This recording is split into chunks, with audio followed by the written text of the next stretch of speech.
All right, I have 5:30, so I'm going to go ahead and call the meeting to order.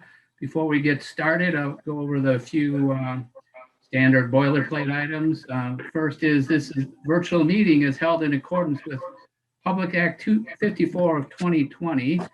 As a virtual meeting, when we do roll call for attendance, all commissioners are required to state their city, county, and state location where they're participating from the meeting. Also, Act 254 requires all votes to be taken by roll call. I would also like to mention that this meeting is being recorded. However, if you're a member of the public and you would wish to record this on your own computer, please either raise your hand and wave at us or use the Zoom raise your hand function, and you'll get permission to record the meeting. I would mention that while the meeting is being recorded, the official minutes of the meeting will reside with the county clerk. Also want to mention we have two call to the publics, one at the beginning of the meeting, one towards the end. This is an opportunity for citizens to address the Board of Commissioners with any issues they have. I would remind everybody that this is a one-way conversation. It's your opportunity, the public's opportunity to present information to the Board of Commissioners. Before you're called upon, or after you're called upon, we would ask that you give your name and address for the record, and then to limit your comments to 3 minutes or less. With that being said, I would like to take a moment for silent reflection. If you would join me, if you would, please.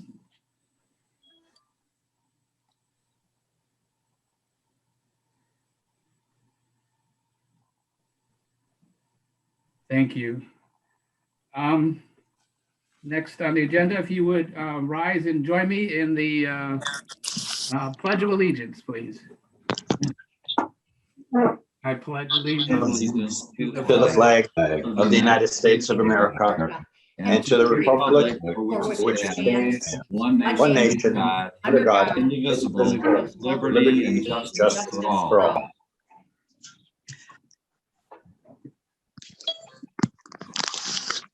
Conley, are you doing the minutes today? Yes, I am, Commissioner. So if you would call the roll, please. Yes, Commissioner Nakagiri. Here. President, Heartland Township, Livingston County, Michigan. Commissioner Griffith. Here, participating from Genoa Township, Livingston County, Michigan. Commissioner Lawrence. Present, participating from the city of Brighton, Livingston County, Michigan. Commissioner Reeder. Commissioner, you are muted.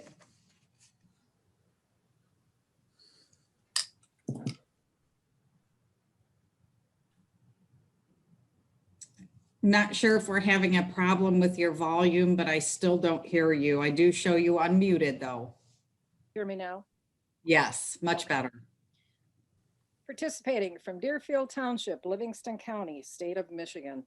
Thank you. Commissioner Hauserman. Present, participating from Handy Township, Livingston County, Michigan. Commissioner Drick.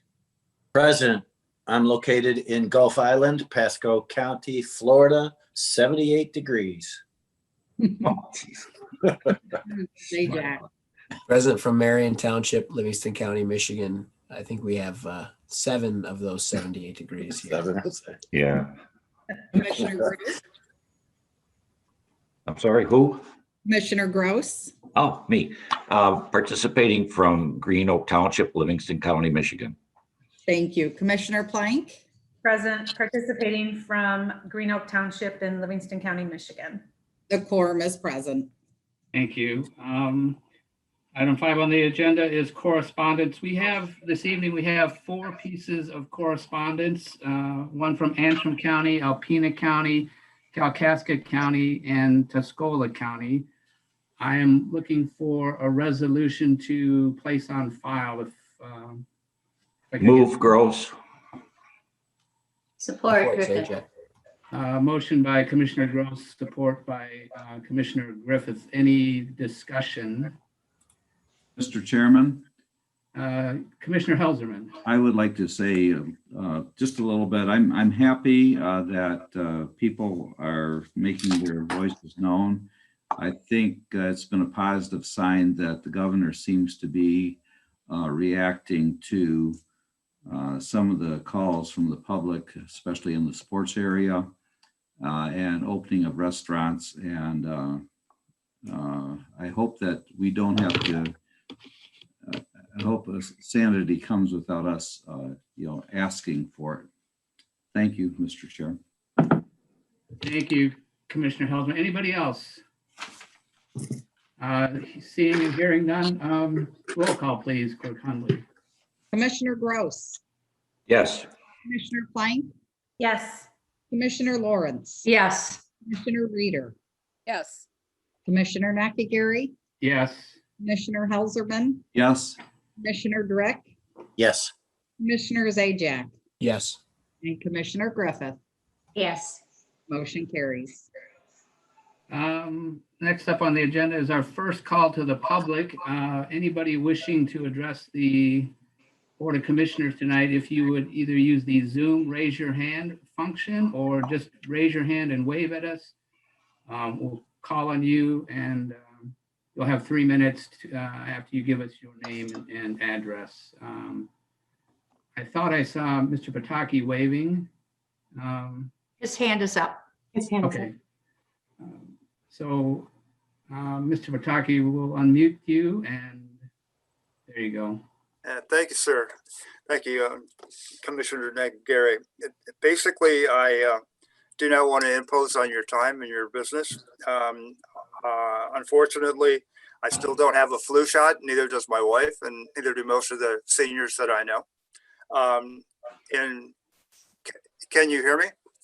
Yes. Yes. Okay, great. I wanted to bring two facts to your attention. They are important to me in doing the research, and I hope that you'll take them into consideration. First fact, first of all, I should go back and state my name is Bob Pataki. I live in Woodland Lake in Brighton, and that's in Livingston County in the state of Michigan.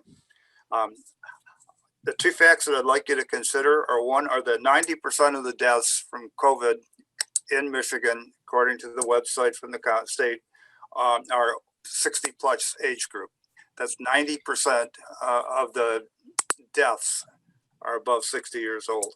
Second fact is that 29,000 seniors in Livingston remain unvaccinated, while 70% of the meager supply of our drugs and vaccinations went to younger age groups. I'm requesting that you prioritize the 60 plus age group.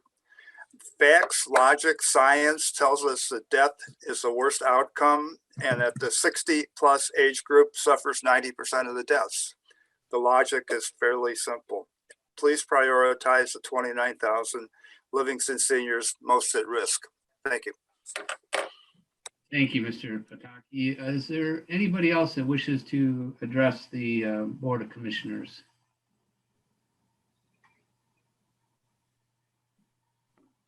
I don't see anybody.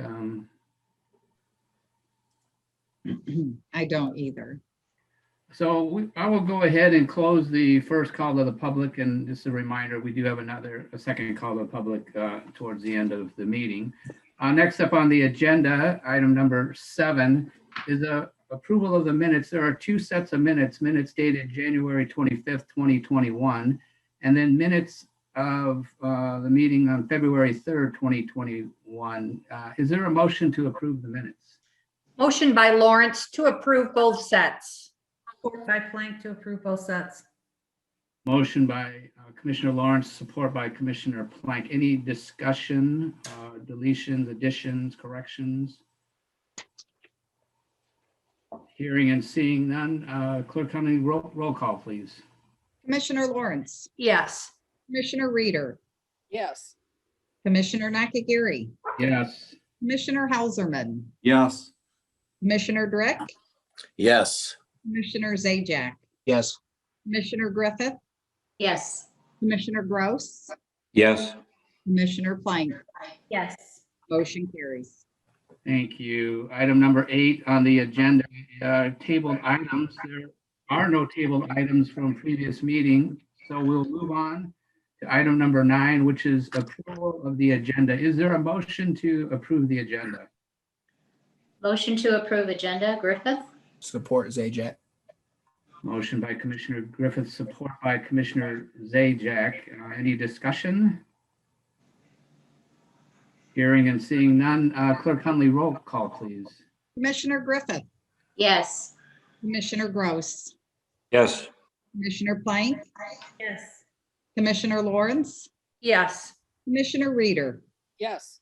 Commissioner Nakagiri, Yes. Commissioner Helserman, Yes. Commissioner Dreck, Yes. Commissioner Zajac. Yes. Motion carries. Thank you. Item number 10 on the agenda are reports. This evening, we have the pleasure of our Public Health Director, Diane McCormick, with us to give us a COVID-19 vaccination update. But I would also mention to the commissioners after Director McCormick completes her report and any Q&A, we'll have commissioner reports right after that if any commissioners have reports. So with that being said, Director McCormick, the floor is yours. Well, good evening. So I plan to make this every other week or at the pleasure of the board to provide an update on where we're at with the vaccinations here in Livingston County, and what's going on with the state that impacts what is going on here in Livingston County as well. So just to recap briefly, is Michigan has developed a vaccination implementation schedule in phases. The current phase priorities is a phase 1A, which opened up in mid-December. You know, we received our first shipment of vaccine, I think it was December the 23rd. And that the main priority group in the first phase was our direct care healthcare workers, our doctors, our nurses, our medical first responders, dentists, hygienists, optometrists, physical therapists, pharmacists, and the list goes on what constitutes as being eligible for vaccine in the first priority phase. Also included in that phase is our long-term care residents that has really significantly been impacted by the COVID-19 with outbreaks and deaths. We've also had an opportunity in our long-term care residential locations to go in and vaccinate residents and staff that was not covered under the pharmacy program that the CDC had with CVS and Rite Aid. We had several of our long-term care facilities that wasn't part of that program that we were, the health department, Livingston County Health Department was responsible for. And we also vaccinated our personnel that was supporting our vaccination clinics. And that was, that started in late December, right in the holiday period. So St. Joe's Livingston and Livingston County Health Department, we've coordinated these vaccination efforts to make sure that we're not duplicating, that we're complementing. And many of the healthcare workers have been vaccinated, but we still estimate right around 1,500 eligible, that might be low, maybe 2,000 range healthcare workers that are still seeking vaccination that we have not been able to vaccinate because of the constraints on the available vaccine. So fast forward to January the 11th, Governor Whitmer expanded the priority groups to a modified 1B, which included our frontline workers, our police, our fire, our workers that are working in the jail, our school and child care staff that's been impacted, our adult and child protective service workers. And there's a few more in that list, but also more importantly, which is a larger portion of the 1B, is our residents over the age of 65. So based upon our current estimates of the 1A and 1B that's currently eligible, we've got about 41,000 that are eligible under the current phase that's open here in Livingston County. Now, it's whether or not all 41,000 desire to seek the vaccine, but that's here nor there. It is a sizable number. So, and I'll talk a little bit about that because last year, late last year, we added to the county webpage a survey to begin collecting information on individuals that were interested in receiving the vaccine. They were in different priority groups. You know, some of them were essential workers, but kind of lower on the list. And some of them were in priority 1As, and some of them were seniors and that. So we currently have 32,000, just a little over 32,000 Livingston County residents that have expressed an interest in receiving the vaccine from that survey. Of the 32,000, there was 18,000 surveys are from individuals that are over the age of 65. So we definitely have a senior population that is interested in the vaccination. And those are those that know about the survey that's on the county website. So that's not all seniors, that's just the ones that have submitted a survey. So that's pretty telling. So since December 23rd, the health department here, we've received 4,300 first dose of the vaccine. So the vaccine is, I call it Groundhog's Day. So you get the vaccine, then 28 days later, you have another appointment for the second dose vaccine. So we've received 4,300 first dose vaccines and 1,300 second dose vaccines. Tomorrow we'll receive a shipment of 1,100 more doses of vaccine to add to that. And those are first dose vaccines. So 90% of the doses that we receive are administered to those in the priority groups within 7 days of arrival. And any remaining vaccines that we might have are either scheduled or the clinics are planned. So it's pretty much when we receive the vaccine, there's a plan in place to get it into the arms of our residents within 7 days. We've conducted 14 first dose clinics, 4 second dose clinics, and the clinic sizes range anywhere from 175 people going through to 500. I think our largest clinic might have been at the high school, and that was maybe a little over 500. We've also sent out, and this is one of the things that I'm really proud of, is that we've developed our Medical Reserve Corps, a strike team of volunteer nurses, our Medical Reserve Corps, and part of our regular staff into strike teams. And we've been able to go out to 9 adult foster care homes, and we vaccinated 230 residents and staff within those 9 adult foster care facilities. So that's we're pretty proud of that. A lot of health departments are still struggling, really struggling with that, developing these strike teams, but we're very fortunate. Let's see. So we'll soon be scheduling out, once we start receiving some consistent supply of vaccine on a weekly basis.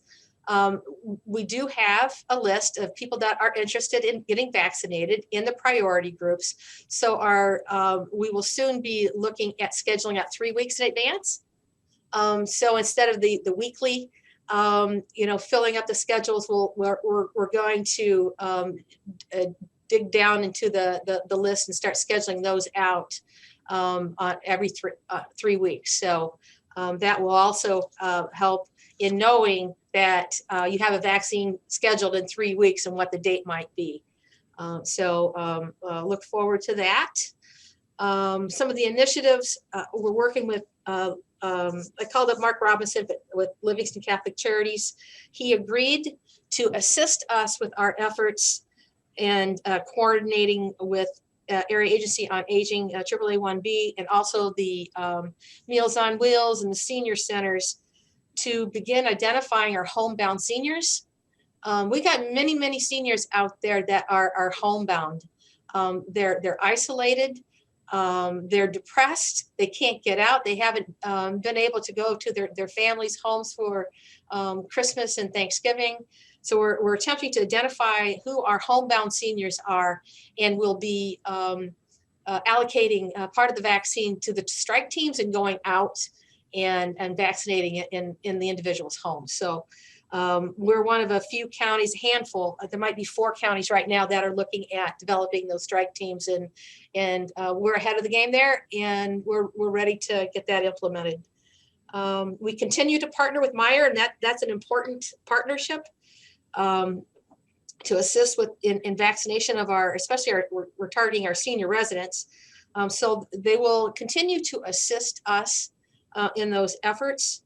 We sent a press release out last week informing the community to sign up for the Meijer COVID vaccine interest form. You don't have to be a Meijer pharmacy customer, but I will tell you, Meijer is one of the 3 pharmacies in the state of Michigan that is part of the program that the CDC has partnered with, and they're also going to be receiving direct shipment, not only from the state, who has been allocating Meijer pharmacy vaccine, but also the CDC. There's 3 pharmacies in the state of Michigan that the federal government's going to be partnering with, which is Meijers, Rite Aid, but Rite Aid does not have their interest form up yet, so I can tell anyway. But when Rite Aid gets that on, I will put that information out in the community because every opportunity an individual has, whether it be their healthcare system, the health department, or a pharmacy or other opportunities as the weeks roll out, they need to get on as many lists as they can. That's what we continue to advocate, and that's an important part as well. So vaccination supply continues to be limited. Last week, I'm going to talk a little bit about, which I'm sure we'll have more discussion on. Last week, the state of Michigan announced they would be using the CDC's, it's called the Social Vulnerability Index, or SVI. I think I sent some information to Nathan that he sent out to the board over the weekend on it.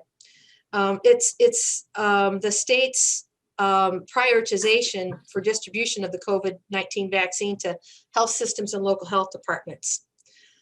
Areas with higher SVI values will see an increase in vaccine allocation, and areas with lower SVI values will see a decrease as long as the vaccine is in limited supply, which it obviously currently is. In many respects, having a low SVI might be a positive, but unfortunately, Livingston County has the lowest social vulnerability index in the state of Michigan, and is the index that the state is using to determine vaccine allocation. So the SVI assesses, and I'm not going to go into a deep dive into it, but I'm just high level, assesses 15 known vulnerabilities within a community and categorizes them into 4 themes, that being social economic status, family composition and disability, minority status, and housing type and transportation. So I guess I guess I want to close this up and with some closing comments, and then we can open it up for discussion. I can answer any questions. And I also have Elaine here that might be able to answer questions too. So in essence, we have a high interest in the demand in the vaccine, especially in our vulnerable senior population. We've reported out today over 123 deaths, primarily in our older adults, and over 10,000 probable and confirmed cases of COVID that has impacted our businesses, our schools, our lives, our many residents here in our community. And I'm disappointed that we will receive less vaccine than smaller counties such as Jackson and St. Clair, but yet the impacts are still real and valid here in Livingston County. So with that, that's my report for this week, and I would be able to answer any questions that hopefully. We'll open it up for questions from the commissioners. Anybody have any questions for Director McCormick? Commissioner, I can hear you. Go ahead, Zajac. Commissioner Lawrence, go ahead. Diane, thank you. And Elaine, thanks for being here. I guess my concern is the SVI. How, I almost feel like we're being punished for being healthy. We're just low on the totem pole, but yet we have vulnerable people in our community.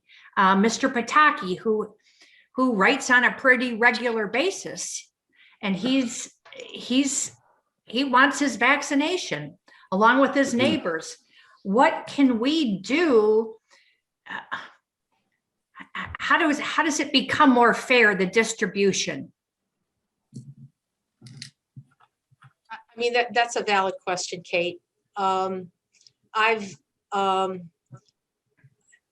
sent correspondence up to the state of concern, outlining our vulnerable population.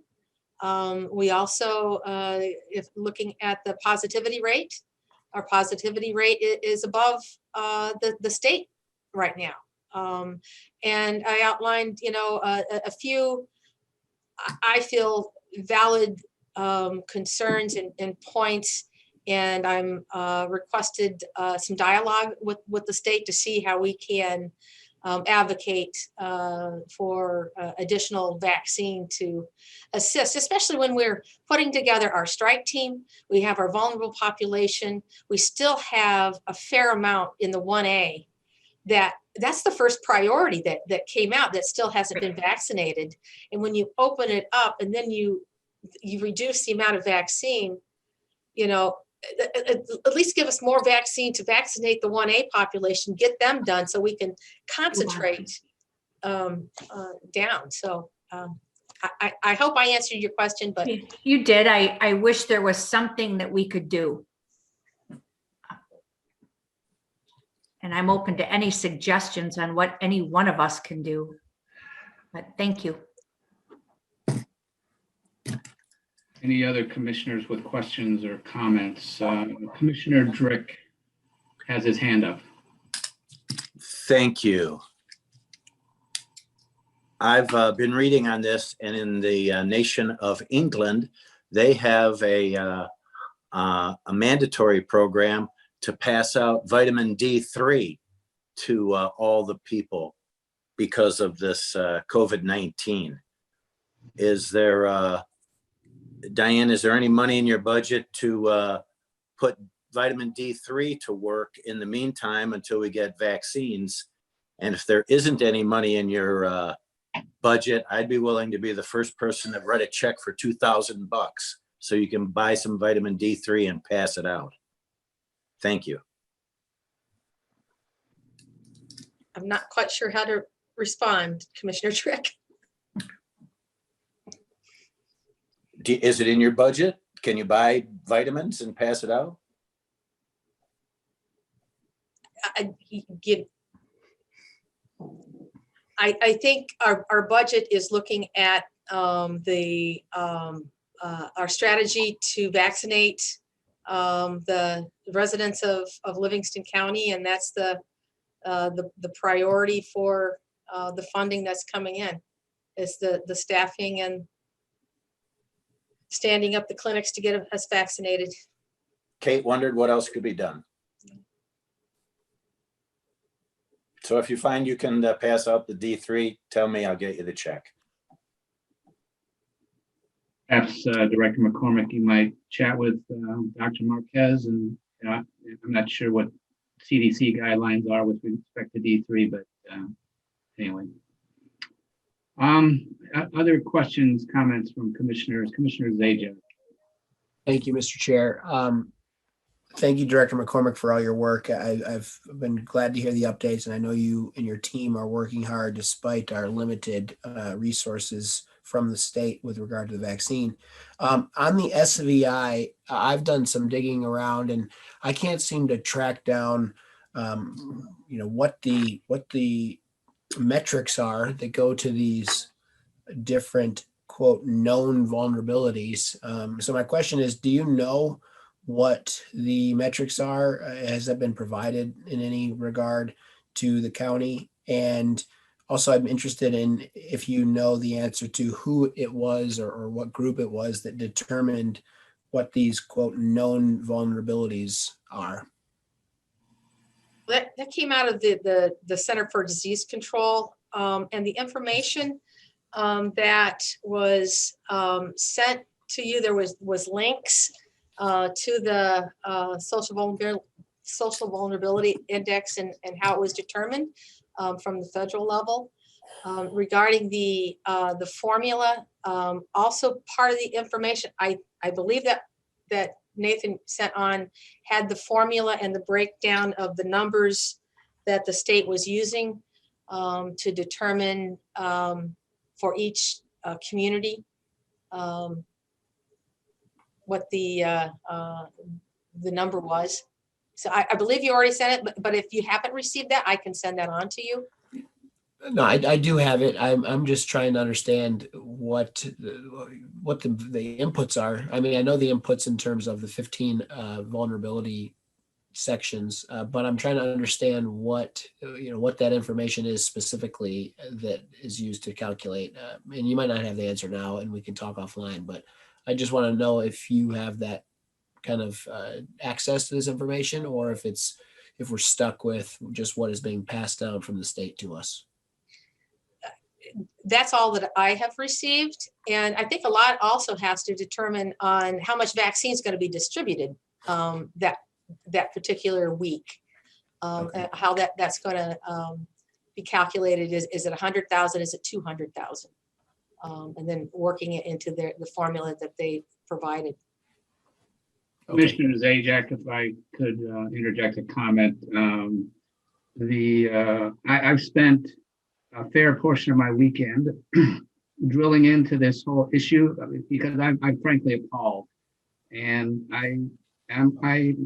my target of getting a report out in the hands of commissioners by this meeting, I missed that because there's so much information, but I'll be sending out a report that I think will answer many of your questions, provide links to information to answer many of your questions. The only one you asked a question about who in the state of Michigan decided to go to SVI.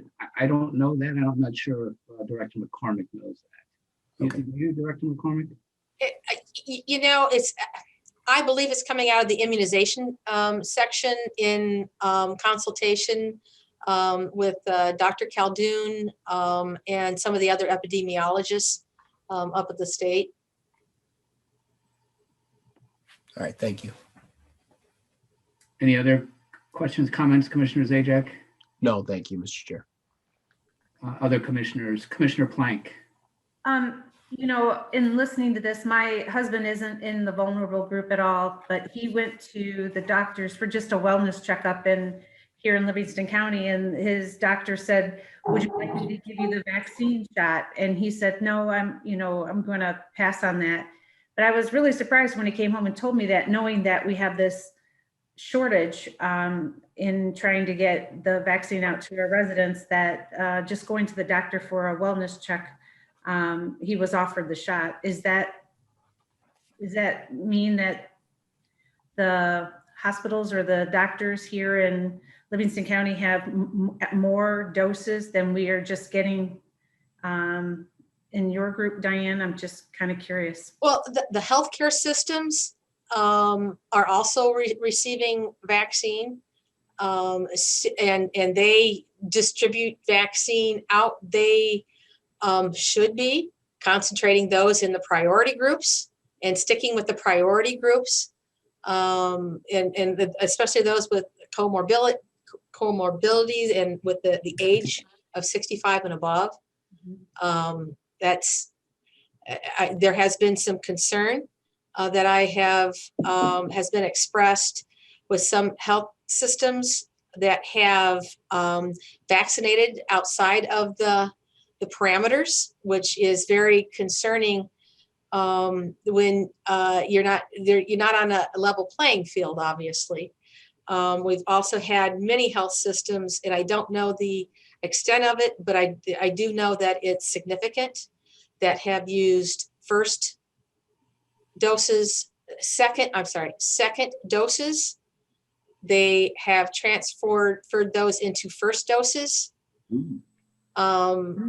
And the reason why this week many health departments are receiving less, all health departments are receiving less than they did last week, is because they don't have enough for second doses because they've already used them up.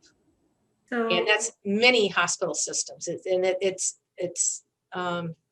think it's quite extensive. So would you recommend, that people who are really wanting to get this vaccine sooner than later, then we can provide it to them? Would you recommend that they would go to their doctor and see if they can get it from there, just so if they're getting more doses than we are? Even on our website, we encourage individuals to reach out to their healthcare provider and other pharmacies and fill out our survey. So we do encourage individuals to call their healthcare providers and see if there's opportunity there. Right. Yeah, like I said, my husband is nowhere near the 1A or 1B. So I was just very surprised when he came home and told me that, and knowing where we're at in our dose distribution. So that's all I have. Thank you. Thanks, Diana. Any other commissioners with questions or comments? Mr. Chairman, I have some questions if I could. Yes, Commissioner Hausman, go ahead. The first question that I have, Diane, is in that we have, it looks like there's at least 3 sources, the healthcare system, the pharmacies, and there are at least 3 possible sources. Is there any coordination between those 3 sources, or is each one of them just kind of doing their own, making their own program, deciding who gets it and who doesn't get it? They have their own system of randomness that they, is there any overall coordination that you're aware of?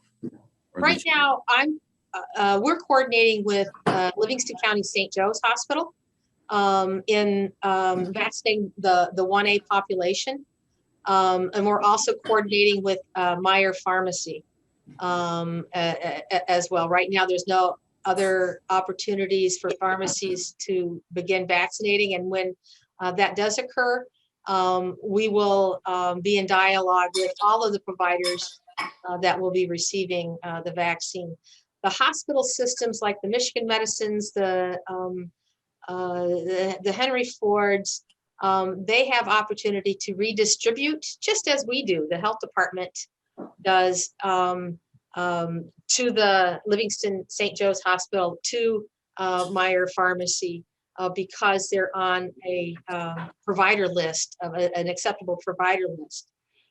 So there is coordination going on amongst those providers that are eligible and the local health department here currently. I assume that you do not work off the same list, that you have a list and Meyer has a list and St. Joe has a list, so you're not. St. Joe's has our list. Okay. So you and St. Joe are kind of like joined at the hip at this. Yeah. We've provided St. Joe's because we're the ones that, the health department is the one that conducted the survey, gathered the information, and we're divvying up who does what. So we have a list. Because we're not able to, Myers isn't able to share their list with me, and I'm not able to share my list with them. So I'm really encouraging our community to make sure they get on Myers' list as well. We will still be doing 65 and over. We feel very strongly. We've got so many of our residents that don't have computers, that don't have emails, that don't have the technology that you would need to be able to interact with the Myers system unless you have an advocate. So we are concentrating on our clinics, which several hundred a week, that we're calling and making appointments. So we're still doing the 65 and over, but also Myers is, and I think the hospital in some respects, and IHA and other healthcare providers are as well. So do you have an order that you go in, or is everybody's name in the list and you pick a name out of the list? Say the ones that were first in, are they likely to be the first ones that get the vaccine, or is it random? It's random. The last ones in tend to be the ones that are the most vulnerable. Because they don't have an email, they don't have a computer. They had to call us to get on the list. So how we randomize it is we look at, we heavily prioritize those that are 75 and over. And then we look at 65 and over with comorbidities of health risks. When they go through our survey, they indicate they've got certain health issues. And then, so we're not disenfranchising those that are 65 and over without comorbidities. They're about 20% of the randomization. So we do have a process. And so it's not a first one on the list, the first one off that we're using. We're trying to be as fair as possible and get the vaccine out. Okay, now do we expect that there will be a increase in the rate of making vaccines? The last I heard was a million. Was it 1 million a day that they're making? Whatever that number is that? Do we expect that to be going up? Yeah, we can anticipate. I think Moderna is looking at getting more doses in a vial, and I think Pfizer is also looking at that. I heard on a call today that Johnson & Johnson should be rolling out, once it gets through their emergency authorization review, in the next, by the beginning of March to the end of February, they should be rolling out millions of doses a day once they get their authorization. And Johnson & Johnson is a one-dose system, a one-dose shot, which I'm hoping that we receive some here in Livingston County, because I really want to use a one-dose shot, especially for the homebound seniors. You know, get in and out. You know, so heard that on the call. That was encouraging. And Johnson & Johnson is prepared to, and they have a lot of vaccine that's ready to go out the door right now. Nice. Okay. Okay. I think I had one other question start coming to my mind right now, but thank you very much. Thank you for your work. And there's a lot of frustration, and I know that you deal with it. You deal with it firsthand, and I'm not telling you anything new. So, but I appreciate your kind and gentle way of dealing with the frustration. I know that you probably feel as much or more than most people. So, thank you. Thank you. Any other questions or comments from commissioners? Commissioner Gross. Commissioner Nakagiri, thank you. Just a comment. You know, earlier what we heard from Mr. Pataki, and he's communicated with us on this issue, and I hope he's still on the Zoom call to hear Diane's report.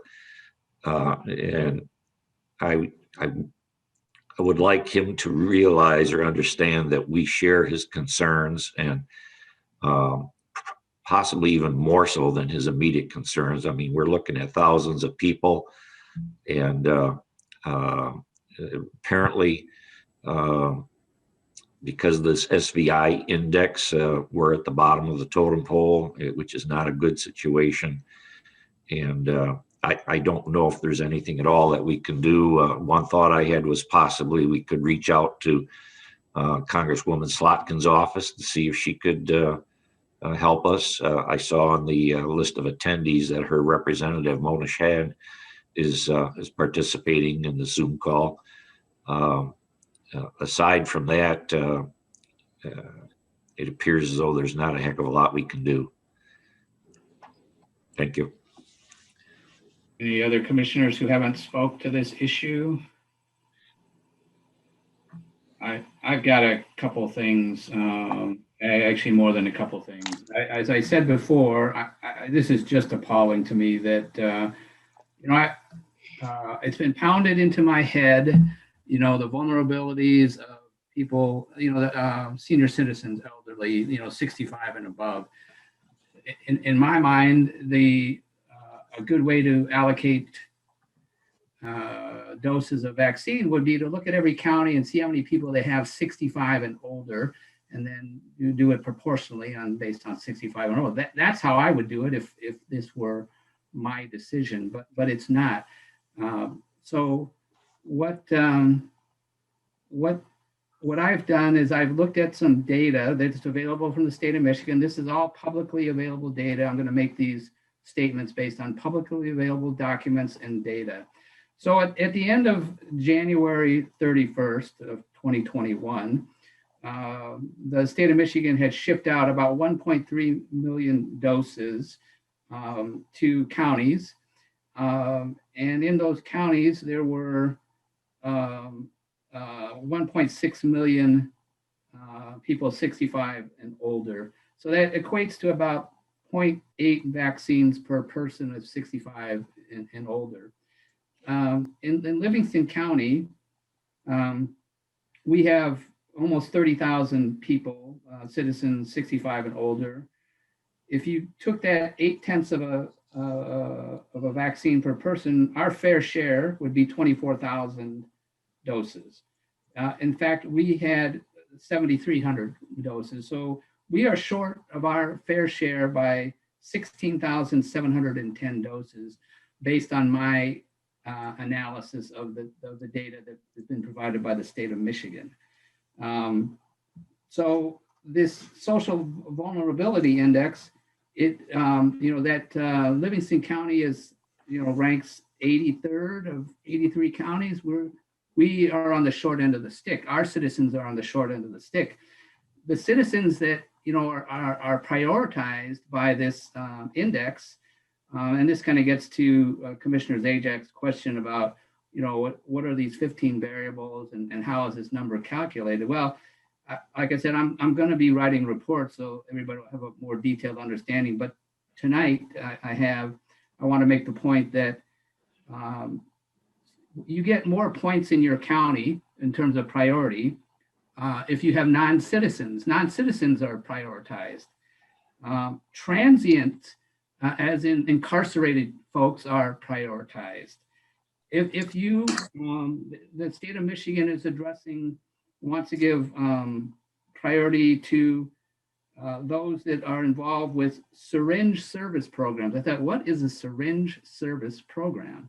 It's a program that's where clean syringes are provided to people that are addicted to drugs.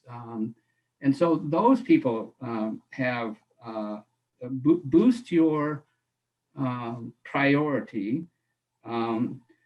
What I find very troubling in this algorithm, and this is just an algorithm that the federal government has devised, and in fact, this SVI program, there's the first indication I see of a data being published was in the year 2000. So this has been around for a while.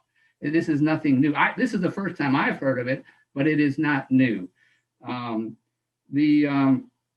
Of the 15 variables, one of the variables is 65 and older. So they do take into account the citizens' age in terms of how they assess the priority. Unfortunately, the 65 and older accounts is weighted in their formula at 6.25%. So that if you're 65 and older, you do get a little bit of a bonus out of this SVI, but only weighted 6.25%. There are two things that, well, there's one thing, it's minorities and I'm going to lump it together, minority, if you're a minority, or if you are from a home that has difficulty speaking English, as in immigrant or perhaps illegal immigrant, that is weighted in this formula 25%. That's four times more weight for those two items than you get for being 65 and older. Like I said before, if this were my algorithm, it would be virtually all weighted to 65 or greater, and then tailored maybe those comorbidities, as the director had said. There's also other things that are considered in this algorithm, whether you live in a mobile home or not, whether you live in an apartment or not, whether you have a car or not. Some of these things, it's just perplexing to me how they get entered into a decision on withholding healthcare from somebody, which is really what we're talking about. Withholding healthcare from rationing healthcare based on whether you have a car or not, whether you're one race or another. It's just appalling. And as I said earlier, I am summarizing all of my data. I will have links to everything. I mean, I encourage people to double check my work. I seriously, I would say that I'm not going to brag here, but I'm very meticulous. But if you do find errors in my methodology, in my data, I would encourage the feedback. This is atrocious. And I do have a couple, after making those statements, I do have a couple questions for the director. This SVI, I've looked around the internet and I can't find any evidence that SVI was used for the H1N1 swine flu or the epidemic. So I'm going to ask the director if she, I think she was here in Livingston County when the H1N1 was around. Do you recall the SVI being used for H1N1? I'm going to have Elaine help me out. I think that, it was prioritized for younger adults. The senior citizens were the last to receive the vaccine. It was primarily looking at younger children and the vulnerable adults in the younger ages. Did they use the SVI? No, I'm not aware of that term that they used back in 2009. And you're right, they looked at who it was affecting, and it was affecting children and pregnant women. So that was our target. We were vaccinating children in schools and pregnant women, and we were not prioritizing the over 65. Which they weren't too happy about. Correct. Yeah, to me, I can understand the rationale. The rationale behind doing that is if I understand H1N1 right, as you just said, it affected primarily young people. It's different than COVID, so it makes immense sense to me that to target the vulnerable population, just like it makes immense sense to me to target the 65 and plus. But to answer a question that was raised, this is not to the director, this is really an answer for all the commissioners. I personally haven't been on social media since November, but I'm going to get on social media now. This needs to get out there within the county to understand how state government is prioritizing, the distribution of the vaccine. And you know what? Maybe there'll be a lot of people out there, I tend to doubt it, that say, hey, this is a great way to do it. But you know what? If this was such a great thing, in my opinion, the state of Michigan would be touting this left and right. Hey, I've got this great way of allocating the vaccine. I know you'll agree with it, and here's how we're doing it. Somehow I haven't heard, this was just stumbled upon, and as I'm going to describe it. I would also encourage people to call the governor's office, call our state senator, call our state representatives. In fact, I want to make a shout out to our state senator who's been very helpful in helping me get some of this information. And I'm just shocked, and I'm done. I'll yield the floor. If there's any other follow-up comments for any of the commissioners or questions. Hearing and seeing none, we'll move on then. Thank you very much, Director McCormick, for your time, and we really appreciate all that you're doing on behalf of Livingston County. Any reports from commissioners? Mr. Chairman? Commissioner Gross. Yeah, I would like to report that the last Friday morning, I participated in the Zoom meeting for the annual meeting of the Human Services Collaborative Body. And there were presentations made by a dozen working groups, and they were all quite excellent. And I was really surprised at the activities that these groups are involved in. And one thing that struck me particularly was that in the homeless continuum of care, one of the things that's affecting this SVI with respect to vaccine doses is that Livingston County is perceived to be a very affluent area. But it's amazing the number of homeless people that we have in the county who need shelter for one night, several nights, whatever.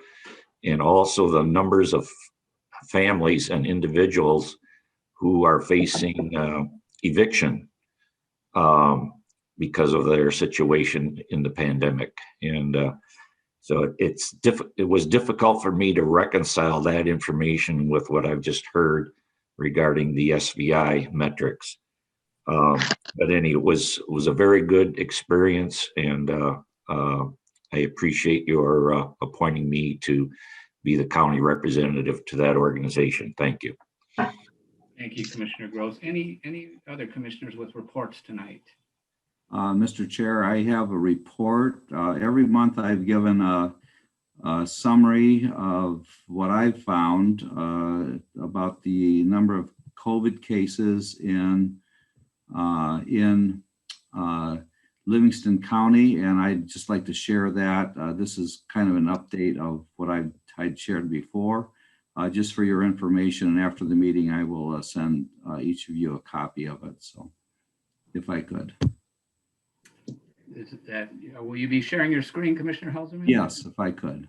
Yeah, I can't tell you how to do that. I don't know myself personally, so hopefully. Okay, host a stable participating. Can I be? Who's hosting the meeting? Commissioner Helserman, you should be all set. Okay, here we go. Okay, I believe this is it right here. Okay, let me get this. Okay, can you see it now? No. Okay, let me get back here.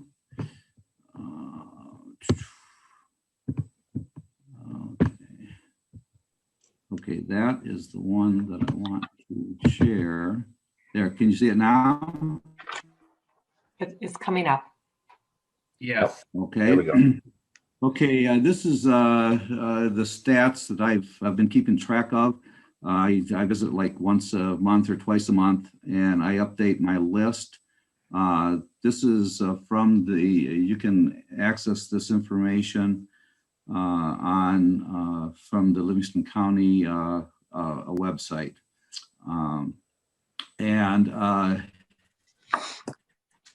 This is a summary from March until the end of January with the figures that they had. The number of deaths, according to this, by the end of January was 114. Diane had given us the number of 123, which it may have jumped that much since that time. But you can see how there was an early spike. And then through the summer, it was very low. And then October, November, December, and even in January, the number of deaths has gone up. The number of cases has gone up, which peaked in November. It went down in December and down in January, which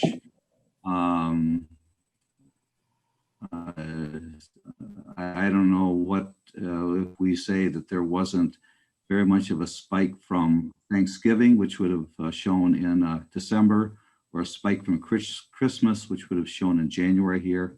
This is the number of tests. The number of tests has gone up, and then the number of positive tests, it varies at different times. November being recently the high spot, and then the number of deaths per case, still only a little under 3% of the people that have COVID actually die from it, according to this.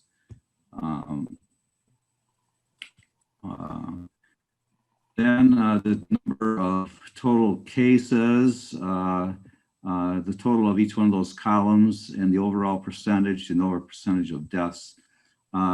According to, if we say 190,000 in Livingston County, 0.06% of the population has died from COVID, and still the number of cases per population is still just a little over 5% at this point, and about 80% of our population has been tested, although I'm sure that some of those people had 2 or 3 tests, so that that's not the actual number of, and then the number of deaths. This was on the same day, I believe it was the 1st or 2nd of February, from our county. There's also a county site that gives totals. On that same day, it showed 112 deaths, 9,697 cases, 245 hospitalized, and almost 8,000 recovered. So hopefully that gives a kind of a historical picture of what's happening here. Again, as I've said before, I wish that there was information about other things that we could compare this to, but this is the best I can do. I just wanted to share that with my colleagues. Thank you, Commissioner Halserman. Does anyone have any questions? Or so if not, that's fine. I just want to share. Thank you for the time. I'll stop sharing. Thank you. Any other commissioners with any reports? Mr. Chair, if I could. Yes, Commissioner Zajac. Thank you. As many of my colleagues have seen in my email signature block, there's a hashtag, and it stands for One Livingston. And I'll for those of my colleagues who don't know this, one of my motivations for why I sought this seat was to help otherwise bridge gaps that existed within our community, because I do believe, perhaps like the Jeep commercial last night, even though they left out the Upper Peninsula, I do believe that there are more things that bring us together than that separate us. And that being said, one of my activities that I've been working on, and it's actually getting some legs here, is a kind of an informal meet and greet ad hoc type process for sitting down and discussing things that are happening in Livingston County with our education system, both the public and private educators in the county. I believe that they are, and this is my own analysis, is that there's no necessarily numbers necessarily that I've crunched to support this analysis, but I see them as the largest service providers and the largest service consumers within our county. So I think it makes good sense that we have at least an open line of communication with them. And as such, this week, Commissioner Plank and Administrator Byrd and I will be sitting down with a couple of superintendents just to basically say, hello, this is my name, this is who we are, this is what we do on both sides, to see what the importance of that kind of communication might be as we go forward and deal with things like rolling out clinics in the schools and whatever issues there may be from the district side that may be of interest or synergy or whatever the case might be. So that is a project that we've been working on, just recently got traction. And so I wanted to update my colleagues on that. The second one, project that really sprung from our finance committee meeting last week, deals with the discussion on terms and conditions and the idea of standardizing terms and processes, especially as it relates to purchasing services.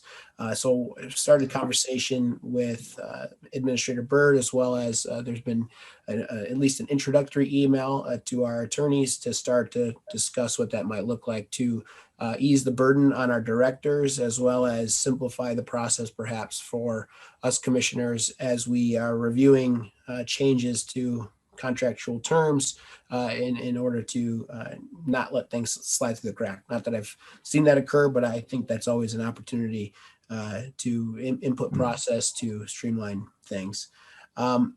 I did have a discussion also. It sounds as though there's been some traction on the process of process and procedure of personnel committee appointments. So I'm excited to see where that may go. I owe Commissioner Helserman a call to discuss that a little bit more, but I did hear that progress is being made. So I'm happy to hear that as well. I also, just my last point, I also joined the meeting on Friday that Commissioner Gross had mentioned, and I too was impressed with the amount of work that I didn't know that different groups were participating in throughout the county, and excited that Commissioner Gross is on that committee because I know he's passionate about service in that regard. So that is all I have. If there's any questions, happy to answer them. Otherwise, on those topics, if any of the commissioners have input or thoughts, I'm happy to incorporate those into our discussions as they go forward. Thank you, Mr. Chair. Thank you, Commissioner Zajac. Any other reports from commissioners?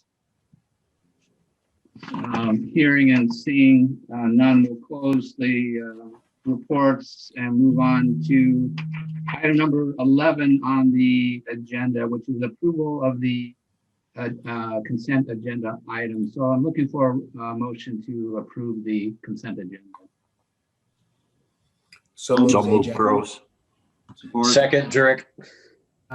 Motion by Commissioner Gross, support by Commissioner Drick.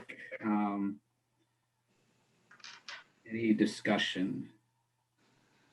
Roll call, please, Clerk Hunley. Commissioner Gross, Yes. Commissioner Plank, Yes. Commissioner Lawrence, Yes. Commissioner Reader, Yes. Commissioner Nakagiri, Yes. Commissioner Helserman, Yes. Commissioner Drick, Yes. Commissioner Zajac, Yes. Commissioner Griffith. Yes. Motion carries. Thank you.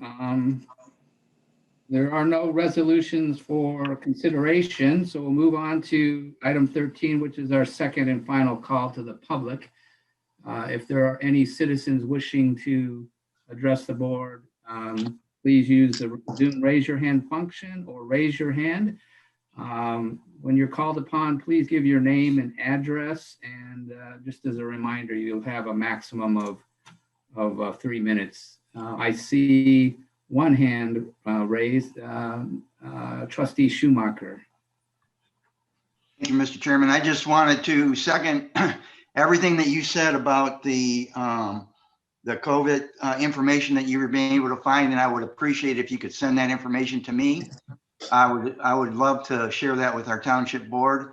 The other thing is, I did want to point out to the rest of the commission that I did get a chance to meet with talk to Administrative Byrd and Ms. McCormick at your direction about from the last meeting when we had some good discussion about the COVID update that Diane gave at that last meeting. I did share that with our township board. Thank you, Mr. Chairman. Thank you, Trustee Schumacher. Anybody else? I'm gonna scroll up and down the participants list. I don't see any Zoom hands raised. Let's go to the second screen. I don't see any physical hands waving. So I'm gonna go ahead and close the call to the public and ask for a motion to adjourn. So move, Helserman. Port Plank.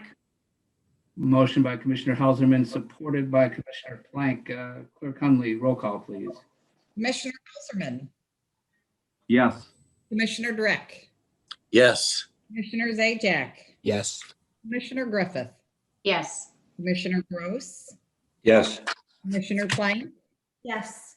Commissioner Lawrence, Yes. Commissioner Reader, Yes. Commissioner Nakagiri. Yes. Motion carries. Thank you, everybody.